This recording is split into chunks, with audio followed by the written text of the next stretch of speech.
আজ ঐতিহাসিক গণ অভ্যুত্থান দিবস।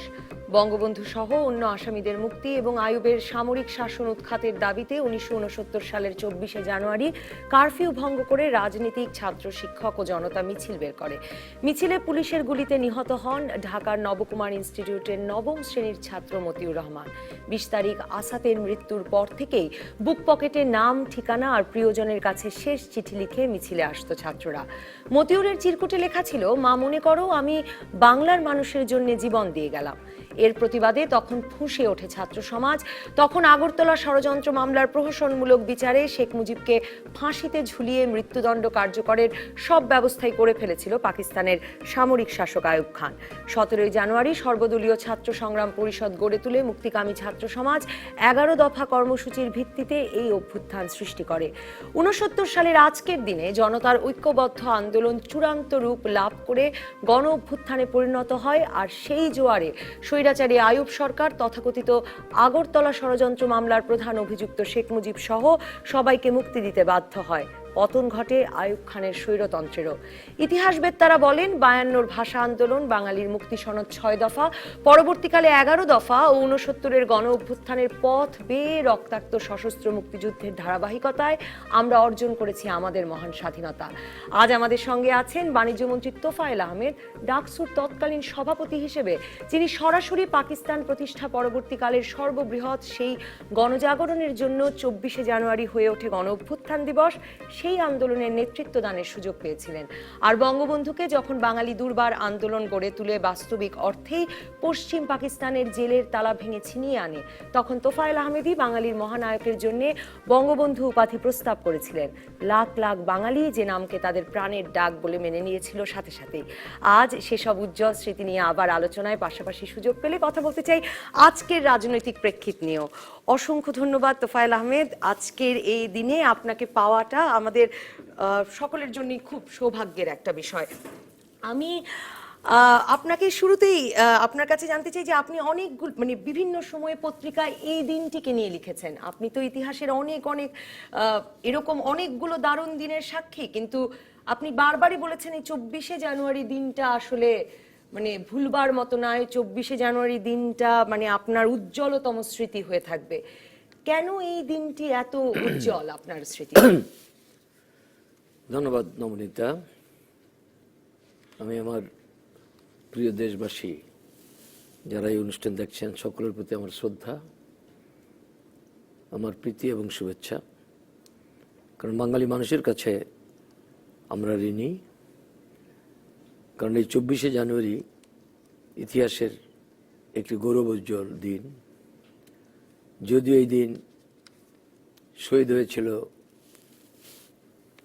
নবকুমার ইনস্টিটিউটের নবম শ্রেণীর ছাত্র মতিউর রহমান, সাথে ছিল মকবুল, রুস্তুম আলমগীর সহ আরও অনেকে। তাদের স্মৃতির প্রতি আমি আমার শ্রদ্ধা জানাই। আমি এতক্ষণ যেটা তুমি বলেছ যে আসলে এই দিনটি আমি নিজে খুব আবেগময় হয়ে গেলাম। কারণ এই দিনটি ইতিহাসের পাতায় স্বর্ণাক্ষরে লেখা থাকবে।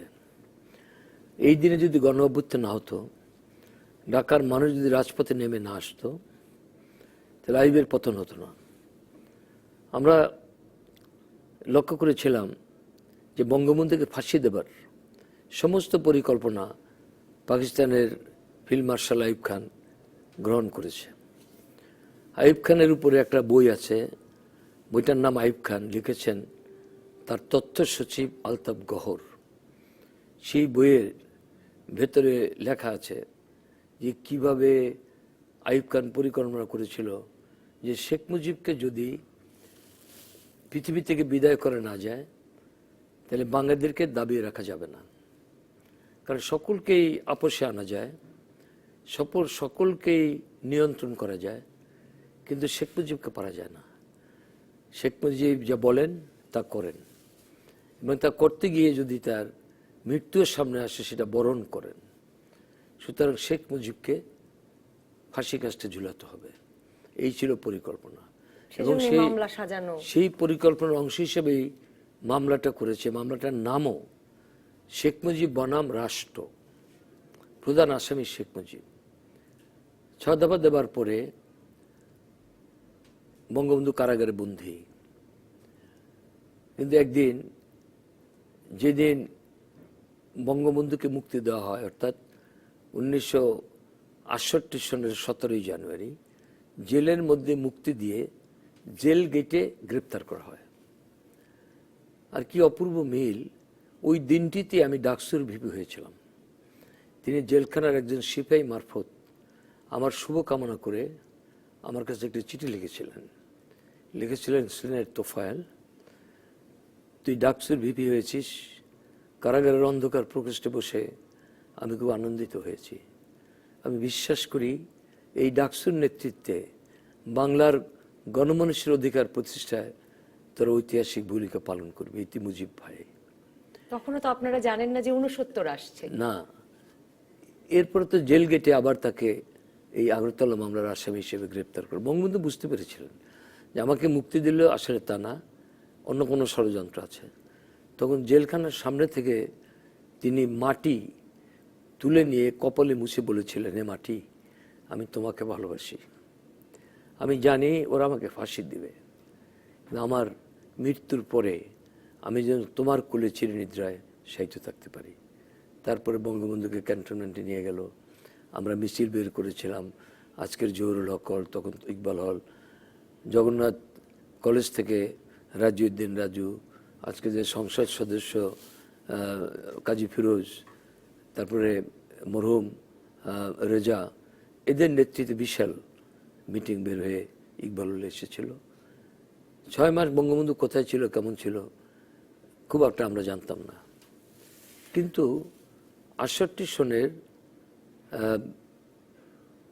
19 জুলাই যখন বিচার শুরু হলো, তখন মানুষ জানতে পারলো যে বঙ্গবন্ধু ক্যান্টনমেন্টে বন্দী। তার ইতিমধ্যে জানাজানি হয়ে গেছে। প্রশ্ন জুড়ে দিই, আমার কোনো প্রশ্ন ভুল হলে, কারণ আপনাদের বিভিন্ন জনের লেখা থেকেই যতটুকু ইতিহাস পাঠ, মানে প্রশ্ন ভুল হলে প্রশ্ন ঠিক করে দেবেন প্লিজ। কিন্তু আমার প্রশ্নটা হচ্ছে, মানে কখন বাঙালি আসলে বুঝতে পারলো? আপনি বলছিলেন যে আইয়ুব খানরা বুঝতে পারলো যে বঙ্গবন্ধুকে মানে শেষ করতে হবে। বাঙালি যে বুঝতে পারলো, এটা কি আসলে ছাত্র সমাজ প্রথম বুঝতে পারলো যে যে কোনো ভাবে শেখ মুজিবকে আসলে মুক্ত করে আনতে হবে? তখনকার নবনীতা, তখনকার রাজনৈতিক পরিস্থিতি ভয়াবহ।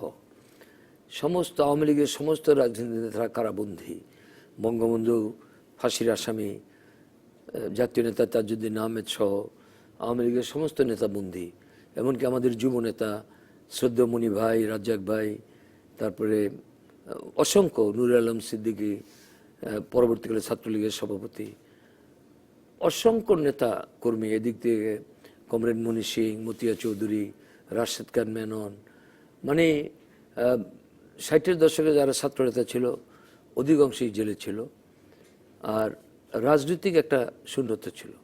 তার মধ্যে আওয়ামী লীগ বাংলাদেশ সফর করেছে, কাজ করেছে, কিন্তু জেলখানা ভর্তি। এর মধ্যে আমরা উপলব্ধি করলাম যে আইয়ুব খান যে পরিকল্পনা করেছে, আমরা উপলব্ধি করলাম যে একটি কণ্ঠ যখন কথা বলে তখন মনে হয় যে সারা বাঙালি জাতি কথা বলেছে। বঙ্গবন্ধুর কণ্ঠে বাঙালি কোটি কোটি মানুষের কণ্ঠ উচ্চারিত হতো। এই কণ্ঠকে যদি স্তব্ধ করে, তাহলে বাংলার মানুষের কণ্ঠ চিরদিনের জন্য স্তব্ধ হয়ে যাবে। তাই যখন বিচার চলে, আমরা সেই 1969, আমি সত্যি কথা বলতে গিয়ে অনেক সময় ব্যক্তিগত আসে, এটা বলতে দ্বিধা লাগে, আমাদের বিরুদ্ধে মামলা হয়েছিল। আমরা তার আগে 68 শেষে আমরা 44 ধারা ভঙ্গ করেছিলাম ঢাকা বিশ্ববিদ্যালয়ে।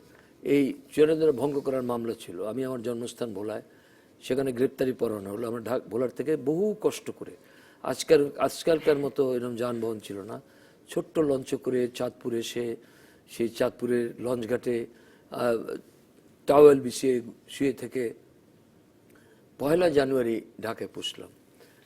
এবং ঢাকা পৌঁছেই আমরা কালো পতাকা উত্তোলন করলাম ইউনিভার্সিটিতে, ডাকসুর পক্ষ থেকে আমি এবং ডাকসুর সাধারণ সম্পাদক নাজিম কামরান চৌধুরী, আমি তখন ডাকসুর ভিপি। তারপর আমরা 4 তারিখে ছাত্র সংগ্রাম পরিষদ গঠন করে 11 দফা কর্মসূচি প্রণয়ন করলাম। যে 11 দফার মধ্যে ছাত্রদের সমস্যা, জাতীয় রাজনীতি, প্লাস ছয় দফা। জাতির জনক বঙ্গবন্ধুর 6 দফা পরিপূর্ণভাবে আমরা অন্তর্ভুক্ত করেছি। আজকে বলতে কোনো তখন দ্বিধা তো নেই। বঙ্গবন্ধু জাতির জনক না, না। বঙ্গবন্ধু নন। আজকে বলতে কোনো দ্বিধা নাই। এমনকি শেখ মুজিব সহ সকল রাজবন্দীর মুক্তি চাই, এই কথাটা আমরা সর্বদলীয় ছাত্র সংগ্রাম পরিষদে লিখতে পারি নাই। কারণ রাশেদ খান মেননের নামে একটি ছাত্র ইউনিয়ন মেনন গ্রুপ, ছাত্র union Matia Matia group. Group, আবার এনএসএফের একটা অংশ, যদিও এনএসএফের অংশটা পরে এসেছে, আর আমাদের ছাত্রলীগ, আমরা 3টি সংগঠনের 3 প্রেসিডেন্ট, 3 দুগুণে 6 জন, president secretary, president secretary, president secretary. আমরা আপোষে গেলাম যে না, ঐক্য আমাদের করতেই হবে একটি নামের জন্য। কাজে যদি শুধু নাম লেখো রাজবন্দীদের যদি না মুক্তি থাকে, চাইলেন। কিন্তু আমাদের হৃদয়ের মধ্যে আমাদের প্রিয় নেতা শেখ মুজিব। কারণ মানুষ রাজপথে নামবে তার জন্য, আমরা মেনে নিলাম এবং মেনে নিয়ে আমরা 11 দফা কর্মসূচি প্রণয়ন করে 5 তারিখে জাতির সামনে, তারপরে ওই জায়গায় আমি আসতেছি, 5 তারিখ জাতির সামনে 11 দফা পেশ করলাম। 17 তারিখ ঢাকা বিশ্ববিদ্যালয় থেকে আমাদের আন্দোলনের সূচনা হলো। যখন বিশ্ববিদ্যালয়ের সামনে, আমি ডাকসুর ভিপি হিসাবে সর্বদলীয় ছাত্র সংগ্রাম পরিষদের আমাকে করা হলো সমন্বয়ক, যেটাকে বলে কোঅর্ডিনেটর, এবং এক্সপোসম্যান মানে মুখপাত্র।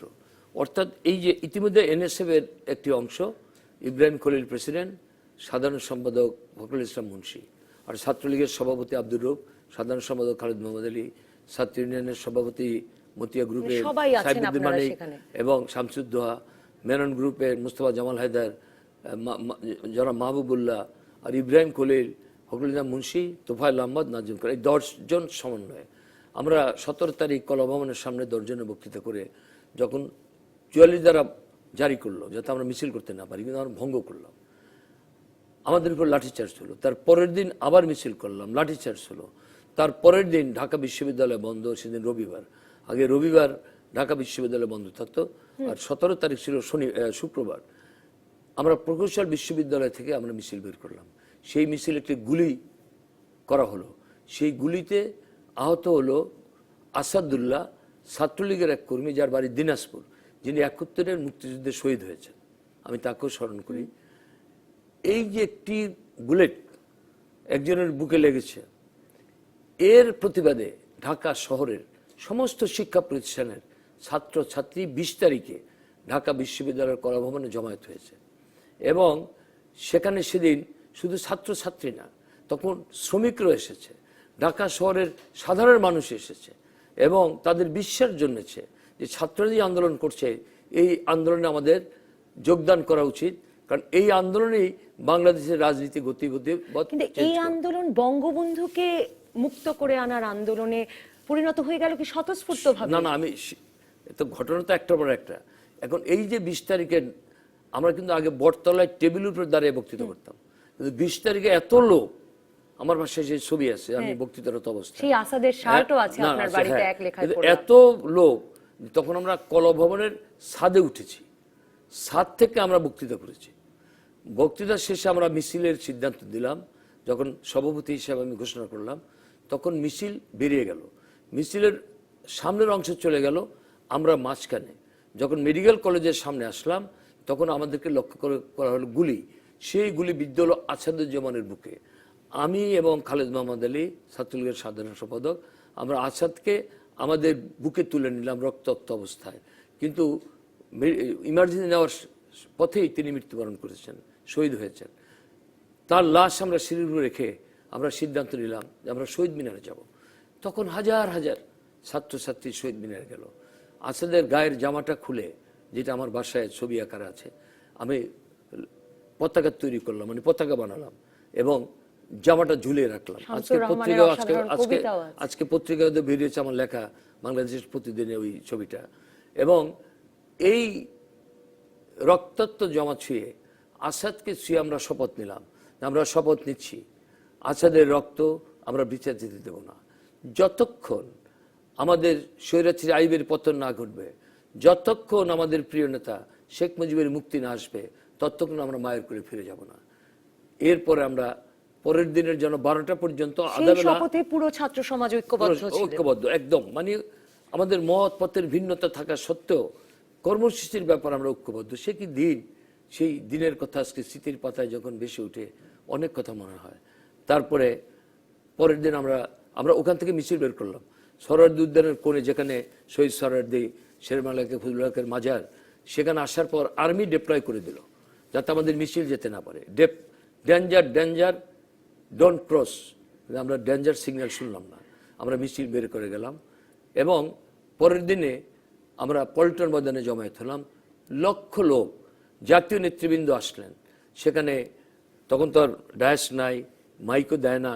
তখন আমরা যে পল্টনের যে, তখন তো আজকের এই পল্টন না, তখন পল্টন তো খোলা, তখন আগে পল্টনেই জনসভা হতো।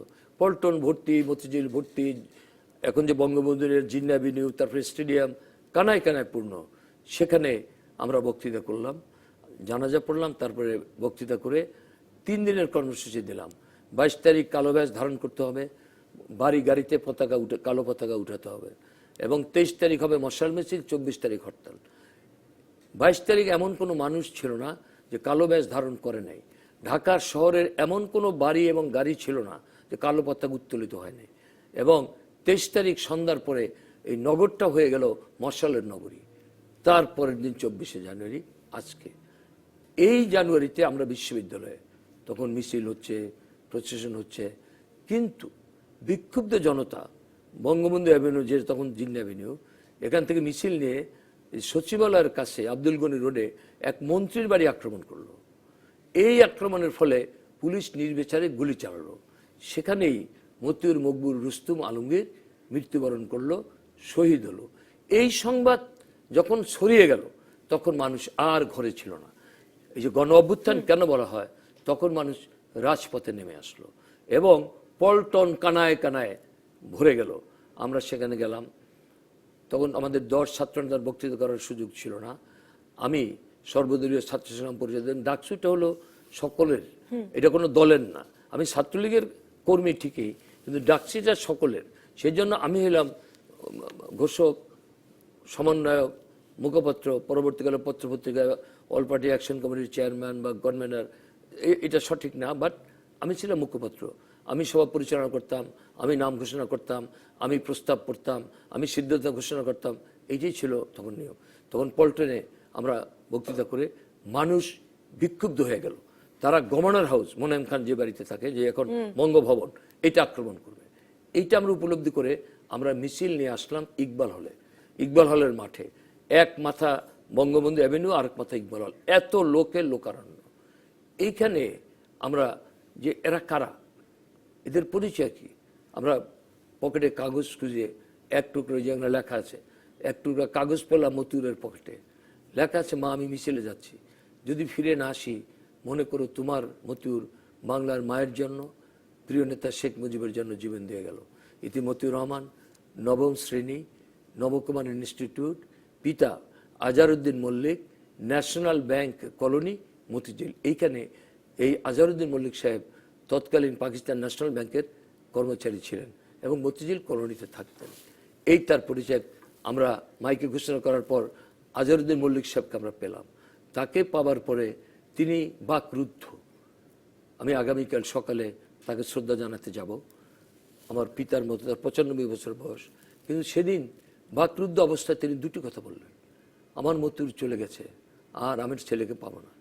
কিন্তু যে কারণে আমার ছেলের মৃত্যু হয়েছে, এই রক্তটা যেন বৃথা না যায়। তারপরে ইতিমধ্যে সান্ধ্য কারফিউ জারি করে দিল। আমি একটু শেষ অল্প কারফিউ জারি করে দিল।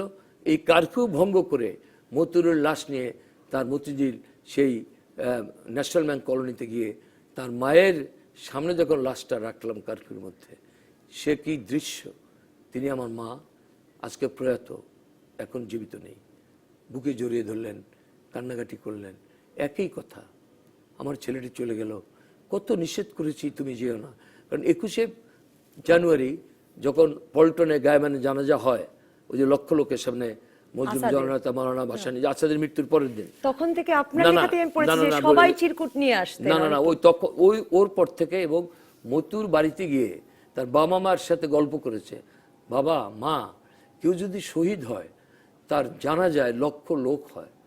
তখন তার বাবার ভাষায় তিনি বলেছেন আমাকে, তিনি উপলব্ধি করেছেন এই ছেলেকে আটকে না রাখলে কি হয় বলা যায় না, কিন্তু তাকে আটকে রাখা যায় নাই। তিনি আসলেন, শহীদ হলেন, মায়ের কাছে পৌঁছে দিলাম। মা বললেন, আমার ছেলে চলে গেছে, দুঃখ নাই, রক্ত যেন বৃথা না যায়। আমাকে ছেলে হিসেবে তিনি সম্বোধন করলেন, তুমি আমার ছেলে।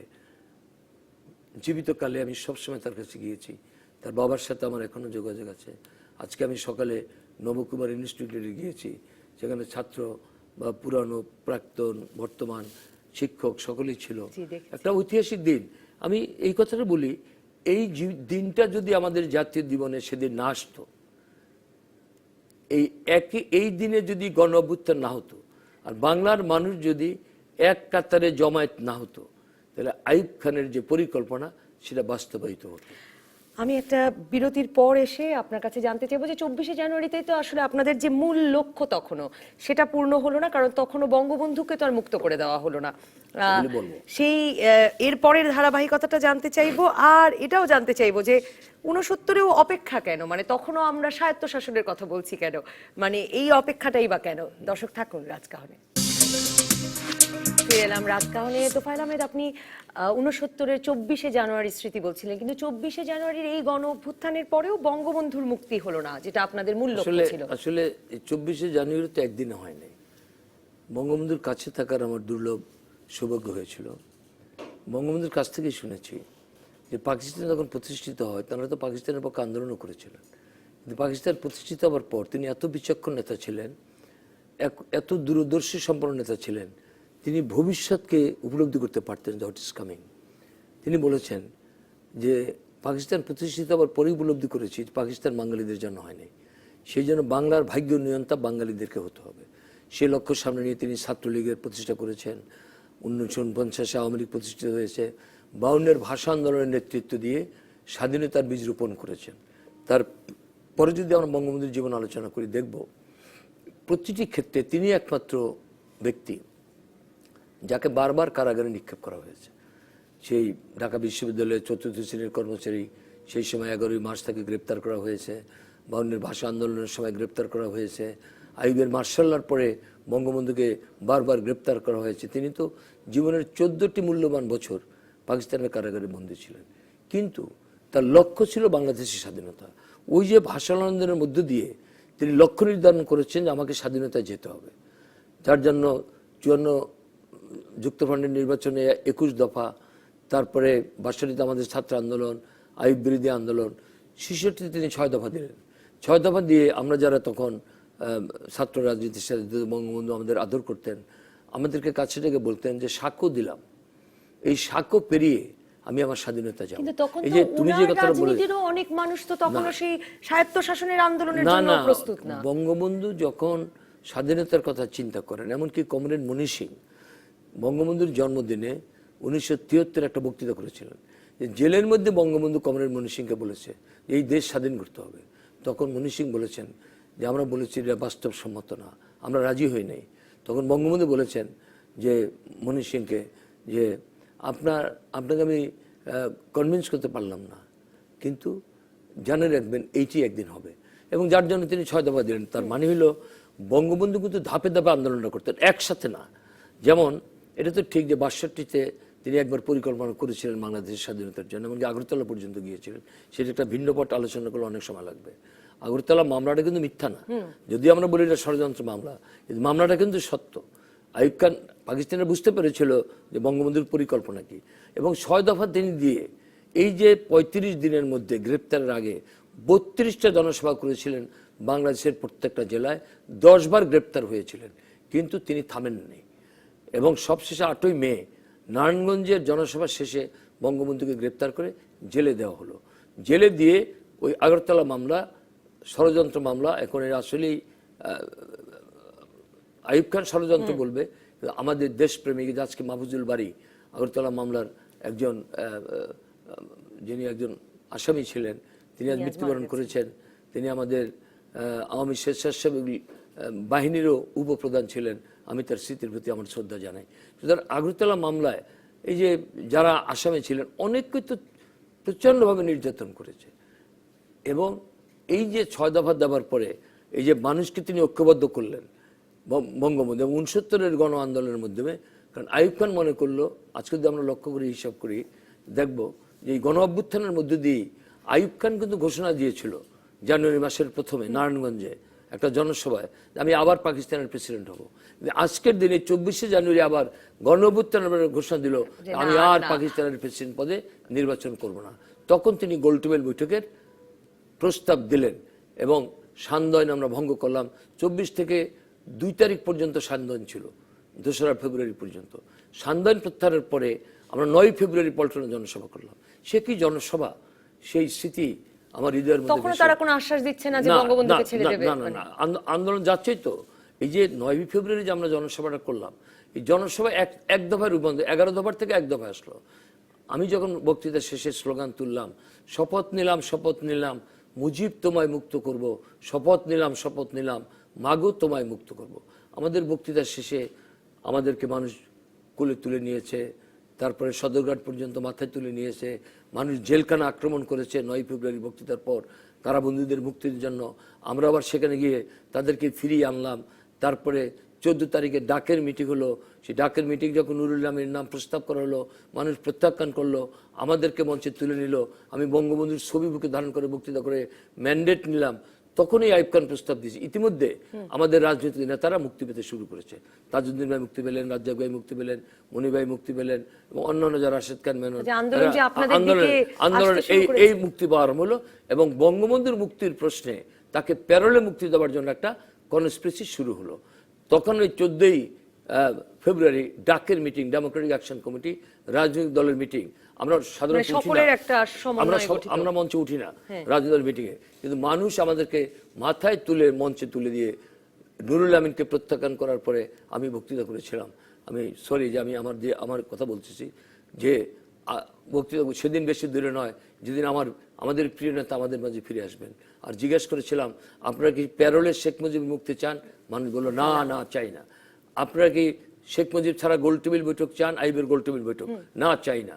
আমরা নেতৃবৃন্দকে বললাম শুনে যান, আপনারা যাবেন কিন্তু প্রিয় নেতা শেখ মুজিব ছাড়া গোলটেবিল বৈঠকে বসবেন না। নেতারা গেলেন, গোলটেবিল বৈঠকে বসেন নাই। ইতিমধ্যে বঙ্গবন্ধুকে প্যারোলে নেওয়ার ষড়যন্ত্র শুরু হলো এবং বঙ্গবন্ধুর স্ত্রী বঙ্গমাতা আমাদের শ্রদ্ধা ভাবি তিনিও বঙ্গবন্ধুর সেখানে গেলেন। তো বঙ্গবন্ধু বিচক্ষণ নেতা ছিলেন।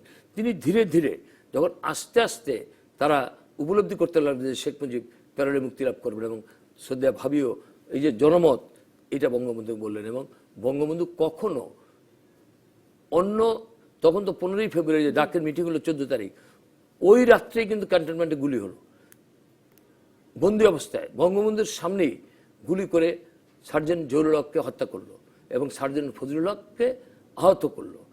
আবার আমরা 15ই ফেব্রুয়ারি থেকে আন্দোলন, সেই আন্দোলনে আবার কারফিউ জারি হলো। 15ই ফেব্রুয়ারি আবার কারফিউ, সেই কারফিউ ভঙ্গ করলাম। এই যে আমাদের কত বোন সেই কারফিউতে মৃত্যুবরণ করেছে। কারফিউ ভঙ্গ করে মানুষ স্লোগান তুলেছে ক্যান্টনমেন্টের সামনে, জেলের তালা ভাঙবো, শেখ মুজিবকে আনবো এবং নির্বিচারে গুলি করে মৃতদেহ ট্রাকে করে অন্য জায়গায় ফেলে দিয়েছে। এই তারপরে 18 ফেব্রুয়ারি রাজশাহী বিশ্ববিদ্যালয়ে ছাত্র যখন মিছিল করে, সেই মিছিলে আর্মি যখন বাধা দিল, রাজশাহী বিশ্ববিদ্যালয়ের প্রক্টর ডক্টর শামসুজ্জোহা বুক পেতে সামনে দাঁড়ালো, তাকে গুলি করলো। আবার কারফিউ জারি হলো, আবার মানুষ রাজপথে নামলো। 20 তারিখ ফেব্রুয়ারির আমরা মশাল মিছিল বের করব, কারফিউর মধ্যে কারফিউ ভঙ্গ করে।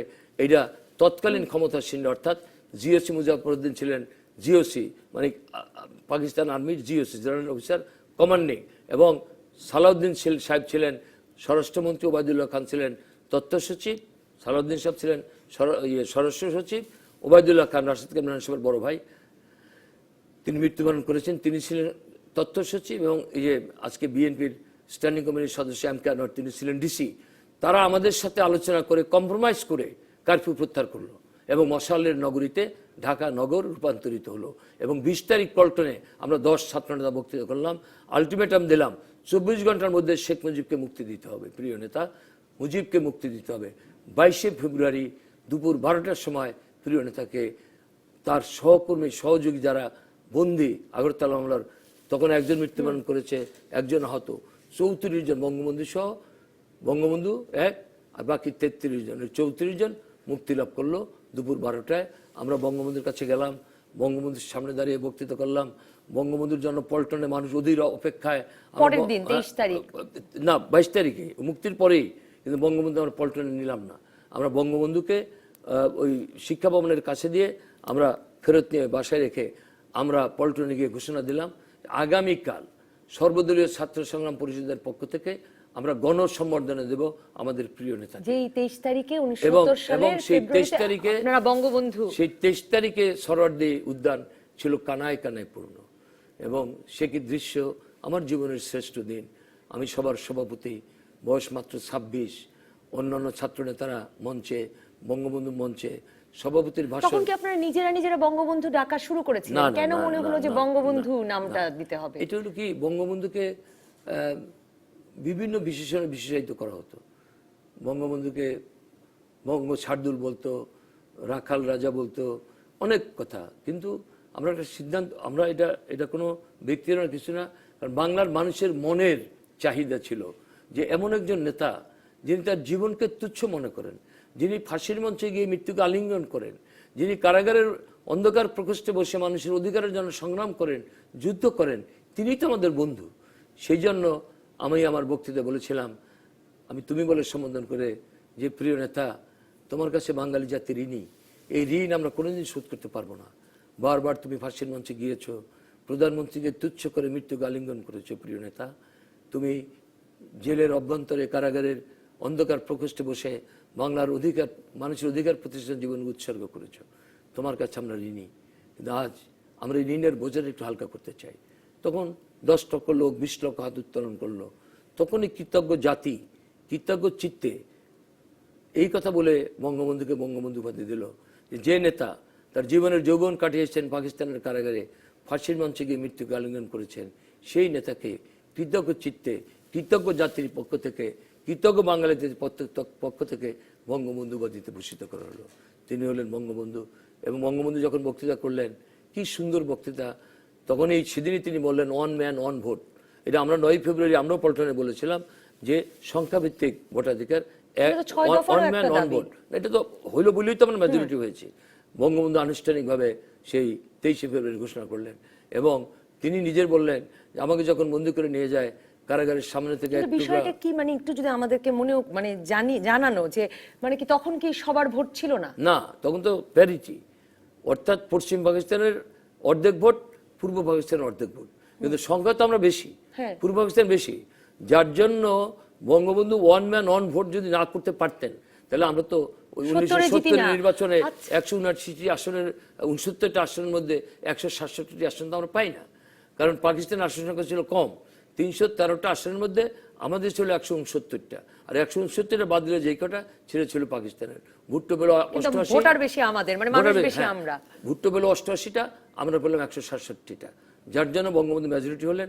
এবং এই যে বঙ্গবন্ধু কত বিচক্ষণ নেতা, এই যে আমি যেটা আগে শেষ করি, এই বক্তৃতা দিয়ে, সেই বক্তৃতার শেষ প্রান্তে তিনি কিন্তু বলেছিলেন, রক্ত দিয়ে জীবন দিয়ে তোমরা যারা আমাকে কারাগার থেকে মুক্ত করেছো, আমি যদি কোনোদিন পারি নিজের রক্ত দিয়ে আমি সেই রক্তের ঋণ শোধ করে যাব। তিনি একেই রক্ত দেন নাই, সপরিবারের রক্ত দিয়ে বাঙালি জাতির রক্তের ঋণ শোধ করে গেছেন। পৃথিবীতে অনেক নেতা আসবে, অনেক নেতা এসেছে, কিন্তু বঙ্গবন্ধুর মতো মানব দরদি, যিনি বাংলার বলতেন গর্ব করে, ফাঁসির মঞ্চে দাঁড়িয়ে আমি বলবো, আমি বাঙালি, বাংলা আমার ভাষা, বাংলা আমার দেশ। এবং তিনি 1969-এর 5 ডিসেম্বর সরোয়ার্দীর মৃত্যু বার্ষিকীতে বাংলা একাডেমির সামনে দাঁড়িয়ে বলেছিলেন, আমার সাথে স্লোগান দেন, আমার দেশ তোমার দেশ, বাংলাদেশ বাংলাদেশ। এই যে আমরা এতগুলি স্লোগান দিতাম 69-এর 5 ডিসেম্বর, এই স্লোগান দেওয়া হলো নির্বাচনের আগে। এবং তিনি ঘোষণা যে আমার দেশ তোমার দেশ বাংলা। উনি তো আপসহীন, উনি তো মৃত্যুকে, বঙ্গবন্ধুর জীবন যদি আলোচনা করা যায়, একটা দিন লক্ষ্য করা যাবে, যেমন 17ই মার্চ বঙ্গবন্ধুর জন্মদিন, 1971-এর 17ই মার্চ এহিয়া খানের সাথে বঙ্গবন্ধু দেখা করে যখন ধানমন্ডির 32 নম্বরে ফিরে আসলেন, সাংবাদিকরা ঘিরে ধরলো, দেশি বিদেশি, আজ আপনার জন্মদিন, আপনি আজকে কি চান? তিনি উত্তর দিয়েছিলেন, আমি চাই বাংলার জনগণের সামগ্রিক মুক্তি। আজকে আপনার কি অনুভূতি? আপনার জন্মদিন আপনার কেমন লাগছে? তিনি উত্তর দিলেন, আমি তো আমার জন্মদিন পালন করি না, আমি তো আমার জন্মদিনে মোমের বাতি জ্বালি না, আমি তো জন্মদিনে কেক কাটি না, কারণ যে দেশের মানুষ বুভুক্ষ, অর্ধার অনারে মৃত্যুবরণ করে, যে দেশের মানুষকে কথায় কথায় গুলি করে শাসক গোষ্ঠী, তাদের নেতা হিসেবে আমার জন্মদিনে কি, আমার মৃত্যুদিনে কি, আমার জীবন তো আমি বাংলার জনগণের জন্য উৎসর্গ করেছি। এই জনসভায় দাঁড়িয়ে 24শে জানুয়ারি তিনি ঘোষণা দিলেন যে আমি গোল টেবিল বৈঠকে যাব, 6 দফা 11 দফা পেশ করব, যদি মানে ভালো, যদি না মানে আমি ফিরে আসব। তিনি গোল টেবিল বৈঠকে গেলেন। আইয়ুব খান বঙ্গবন্ধুকে প্রধানমন্ত্রী হওয়ার প্রস্তাব দিলেন, তিনি ঘৃণাভরে প্রত্যাখ্যান করলেন। যে কোনো নেত্রী আজকে যখন বলে যে বঙ্গবন্ধুর কথা, তিনি প্রধানমন্ত্রী হতে চেয়েছিলেন, প্রধানমন্ত্রী যদি বঙ্গবন্ধু হতে চেয়েতেন জীবনে অনেকবার প্রধানমন্ত্রী হতে পারতেন। আগরতলা মামলার সময়, তারপর আইয়ুব খান নিজে, আইয়ুব খানের একটা বই আছে, সেই আমি আগে উল্লেখ করেছি, সেই বইয়ের মধ্যে এটা আছে, এবং হামিদুল হক চৌধুরীর যে মেমোয়ার, তার মধ্যে আছে যে আইয়ুব খান বঙ্গবন্ধুকে গোল টেবিল বৈঠকে প্রধানমন্ত্রী হওয়ার প্রস্তাব দিয়েছিলেন। বঙ্গবন্ধু প্রত্যাখ্যান করার কারণে যখন এহিয়া খানকে আইয়ুব খান বলল যে promulgate martial in east Pakistan, তখন এহিয়া খান বলল, if that is so I shall have to take the full responsibility. যদি ইস্ট পাকিস্তান মার্শাল জারি করতে হয়, আমাকে দেশের দায়িত্ব নিতে হবে। তখন লেখা আছে, I got the hints and handed over power to Yahya Khan. তখন আলোচনা ব্যর্থ হলো, আইয়ুবের পতন হলো, এহিয়া খান ক্ষমতা আসলো, মার্শাল্লাহ জারি করলো, এই মার্শাল্লার মধ্যে ঘরোয়া রাজনীতি দিল, এবং 70-এর 1 জানুয়ারি ঘরোয়া মানে রাজনৈতিক তৎপরতার উপর থেকে বিধিনিষেধ প্রত্যারিত হলো। তারপরে বঙ্গবন্ধু সারা বাংলাদেশে সফর করতে শুরু করলেন। আমরা 1 জানুয়ারি সভা করলাম। কিন্তু ফিরে এসে একটু বর্তমান প্রেক্ষিত নিয়ে আলাপ করতে চাই, কারণ আপনি আপনার লেখায় কেন বারবার বলেছেন যে আজকের দিনটি বাঙালির ভোটাধিকারের আন্দোলনের জন্য খুব গুরুত্বপূর্ণ। সেটি আসলে এই সার্বজনীন ভোটাধিকারের সেই হিসাব এবং সেগুলো থেকে বুঝতে পারা গেল। আপনি যদি লক্ষ্য করেন, এই যে বঙ্গবন্ধু নির্বাচনের একটা ওয়ান ভোট এটা বললেন, এবং এই যে পার্লামেন্টারি ডেমোক্রেসির কথা, বঙ্গবন্ধু যে সংসদীয় গণতন্ত্রের কথা 6 দফা বললেন, সেটা বাস্তবায়িত হলো। এবং যে ইলেকশনটা হলো 70-এর, সেটা তো সংসদীয় গণতন্ত্রের ইলেকশন হলো, পাকিস্তান ন্যাশনাল অ্যাসেম্বলি।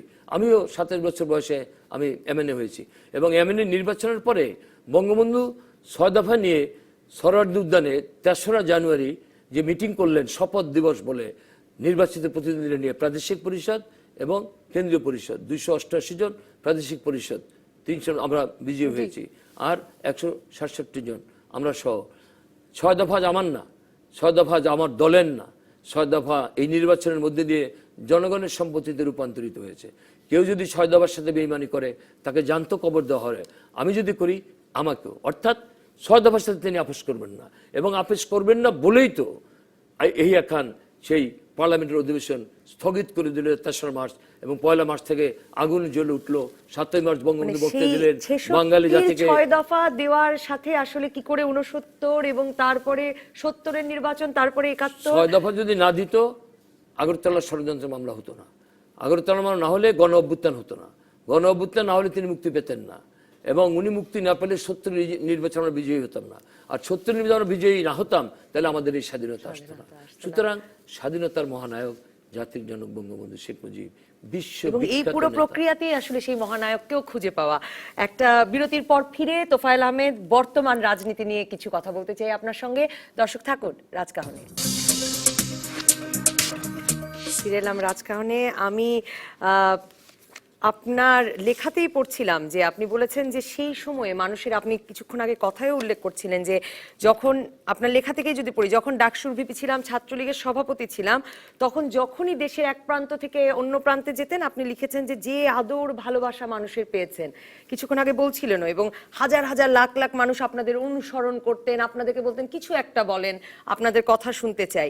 আজ আপনি ছাত্রলীগের পুনর্মিলনীতে গিয়েছিলেন, সরোয়ার্দী উদ্যানে বিশাল পুনর্মিলনী হলো ছাত্রলীগের প্রতিষ্ঠা বার্ষিকী উপলক্ষে।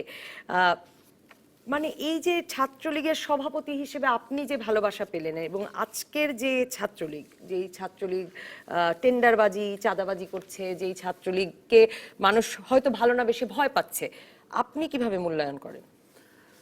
আসলে আজকের আর সেদিনের তো অনেক পার্থক্য আছে। তখন আমাদের আন্দোলনটা ছিল পাকিস্তানের বিরুদ্ধে, শাসকগুলির বিরুদ্ধে। বঙ্গবন্ধু যে স্লোগান দিতেন যে সোনার বাংলা শ্মশান কেন, আমাদের দেশে কাগজ উৎপাদন হতো, পাকিস্তানিরা, আমাদের এখানে দাম বেশি থাকতো, পাকিস্তানে কম।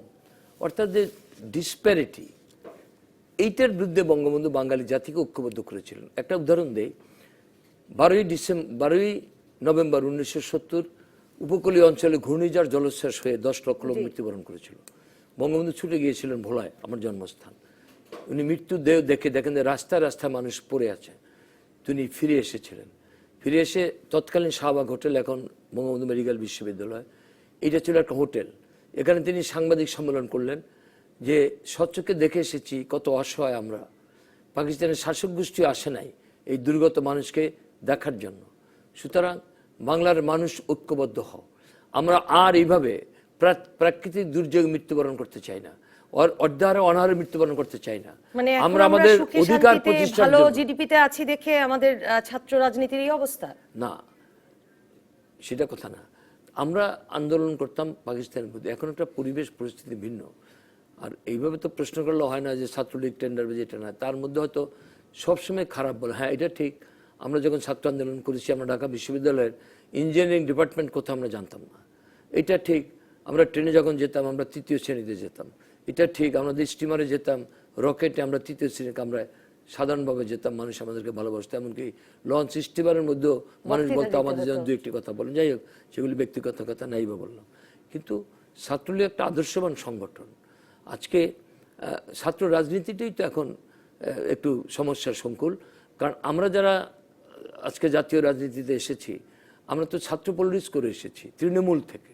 সেই কবে বিএম কলেজে, না আমি বলি যখন ছাত্র ছিলাম সেখান থেকে শুরু করে শেষ পর্যন্ত প্রথমে ক্লাস রিপ্রেজেন্টেটিভ, অ্যাথলেটিক সেক্রেটারি, ডিপার্টমেন্টের বিপি, হলের বিপি, ডাকসুর বিপি, ছাত্রলীগের প্রেসিডেন্ট ইত্যাদি। আজকে তো বিশ্ববিদ্যালয় ডাকসুর নির্বাচনই বা হয় না। আমি ওই প্রশ্নটি করছি যে আজকে তো ডাকসুর নির্বাচন হচ্ছে না। আজকে তো ডাকসুর সাথে হলগুলোরও নির্বাচন হতো, ডাকসুর সাথে কলেজগুলোর নির্বাচন হতো, এবং নির্বাচিত প্রতিনিধিরা পরে নেতা হতো। এই যে একটা ঘাটতি, এইটাই হলো সমস্যা। কিন্তু আমি মনে করি যে একটা ছাত্রলীগ একটা বড় সংগঠন। আজকে যে সমাবেশটা হয়েছে, বিশাল সমাবেশ হয়েছে, মানে অকল্পনীয় একটা বৃহৎ ছাত্র সমাবেশ হয়েছে আমাদের পুনর্মিলনের দিবসে। যদিও আজকে 24শে জানুয়ারি কিন্তু আরও একটা কারণে স্মরণীয়, সেটা হলো 1988 সনে চট্টগ্রামে জননেত্রী শেখ হাসিনার জনসভায় গুলি করে 50 জনের মতো লোক হত্যা করা হয়েছিল। সুতরাং 24শে জানুয়ারি গণ অভ্যুত্থান দিবস, 24শে জানুয়ারি সেই চট্টগ্রামের গণহত্যা, তারপরে আবার ছাত্রলীগের প্রতিষ্ঠা বার্ষিকী মিলিয়ে একটা বিরাট সমাবেশ হয়েছে।